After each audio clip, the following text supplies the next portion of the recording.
नमस्कार, मेरा नाम है अनुराग मिश्रा और आप देख रहे हैं जनता जंक्शन। हम लोग बिहार की राजनीति के उथल पुथल में उलझे हुए हैं, लेकिन उधर उत्तर प्रदेश में भी कहानी शुरू हो गई है। कल ही अंदेशा लगाया जा रहा था कि बहुजन समाज पार्टी के कुछ विधायक समाजवादी पार्टी में शामिल हो सकते हैं।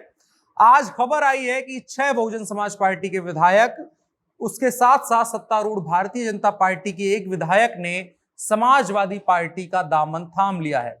अब समाजवादी पार्टी में शामिल होने विधायकों की लिस्ट पर एक नजर डाल लेते हैं।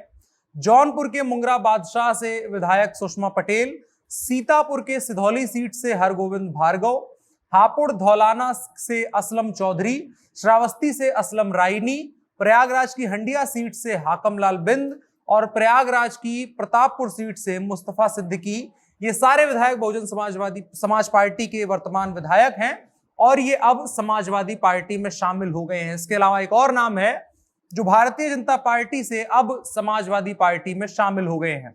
भारतीय जनता पार्टी के विधायक राकेश राठौर, जो कि सीतापुर सदर से विधायक हैं, वो अब समाजवादी पार्टी का दामन थाम चुके हैं। अगर आपको राकेश राठौर का नाम ऐसे नहीं याद आया तो याद करिए, इनका एक वीडियो बड़ा वायरल हुआ था जिसमें उन्होंने कहा था कि भाजपा के विधायकों की भी सरकार में कोई हैसियत नहीं है, ज्यादा बोल देंगे तो देशद्रोह और राजद्रोह लग जाएगा।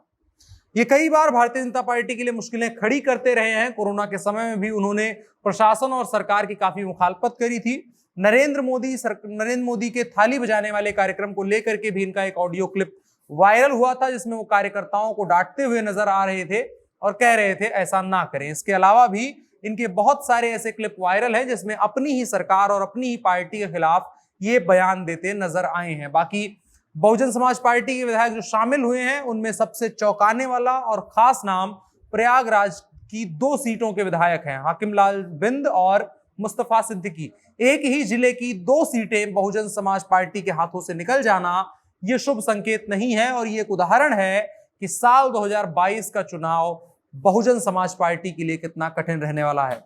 और उसी के साथ साथ भाजपा के लिए, क्योंकि 5 साल के कार्यकाल में बहुत सारे विधायकों और नेताओं की नाराजगी इकट्ठा हुई होगी और चुनाव ही वो मौका होता है जब सबकी नाराजगी एक साथ निकलकर सामने आती है। ऐसे में प्रदेश भारतीय जनता पार्टी के आला कमान के लिए अपने विधायकों को जोड़ करके रखना एक बड़ी कवायद रहने वाली है। इसके अलावा बहुजन समाज पार्टी से भी एक विधायक अगर जा रहा है, एक कार्यकर्ता तक जा रहा है, तो उनके लिए ये एक विधायक, एक कार्यकर्ता सत्ता से उतने कोस दूर जाने जैसा रह रहा है। बहुजन समाज पार्टी 10 सालों से उत्तर प्रदेश की सत्ता से दूर है और अगर इन 10 सालों में उसका प्रदर्शन देखा जाए तो वो लगातार गिरता रहा है। पहले समाजवादी पार्टी के हाथों करारी हाल मिली, उसके बाद जब भारतीय जनता पार्टी की सरकार आई तो बहुजन समाज पार्टी गेम से एकदम ही बाहर हो गई और तमाम जुगत लगा करके बसपा कहीं ना कहीं चुनाव में टक्कर देने की कोशिश कर रही है।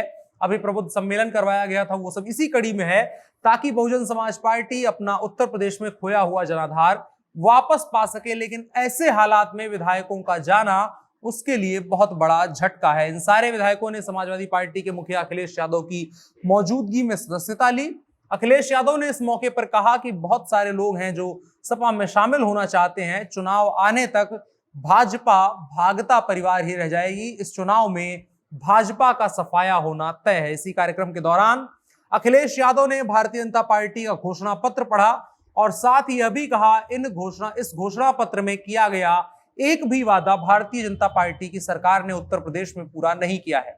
उन्होंने कहा कि सरकार ने वादा किया था कि किसानों की आय दोगुनी हो जाएगी, लेकिन आय दोगुनी होना तो दूर, तेल की महंगाई और तमाम समस्याओं के चलते किसान आज खाने कमाने भर की स्थिति में भी नहीं है। साथ ही अखिलेश यादव ने कहा कि जनता में सरकार के प्रति आक्रोश है, महंगाई जबरदस्त तरीके से बढ़ रही है, इससे जनता काफी नाराज है। भारतीय जनता पार्टी के लोग पन्ना प्रमुख तो बनाते हैं लेकिन अपने घोषणा पत्र का पन्ना पलटना भूल जाते हैं।